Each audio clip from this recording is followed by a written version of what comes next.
Ես հիշում եմ, որ իմ երկու քույրերը շատ դժկամությամբ գնում էին դաշնամուրի, որտեղ մայրիկս ամբողջ կյանքում երազել էր սովորել եւ կարողանալ նվագել դաշնամուրի վրա։ Իմ պարագայում այդպես չէր, հակառակն էր իրականում։ Երևի շատերը հիմա կզարմանան, մենք քանի որ 3 քույր էինք եւ դեռևս ծնված չէր եղբայրը, այդպես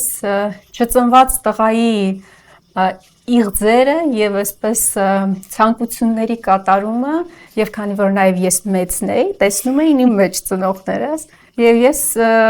գնում էի կարատեի։ Այո, ես գնացել եմ կարատեի, բայց պետք է մի հատ շատ կարևոր բան ասեմ, որ ի տարբերություն քույրերիս, որոնք գնում էին դաշնամուրի, ես շատ սիրով էի գնում կարատեի։ Հետո նաեւ պատանեկության տարիքում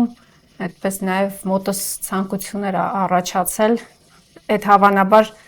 ռոմանտիզմն է, որը բոլոր աղջիկներին ինչ որ մի փուլում այսպես ուղեկից դառնում է։ Ես հիշում եմ, որ ես ցանկանում էի ուժային համակարգում աշխատել, քանի որ նաեւ հայրս զինվորական էր, ուզում էի պաշտպանության նախարարությունում աշխատել, զինվորական ծառայության անցնել, բայց հետո իրականում այդ ռոմանտիզմը անցավ եւ հասկացա, որ իմը այդուհանդերձ լրագրությունն է, այդ ռոմանտիկայի պահը պետքա խոստովանեմ, որ հա եղել է, բայց շատ կարճատև է։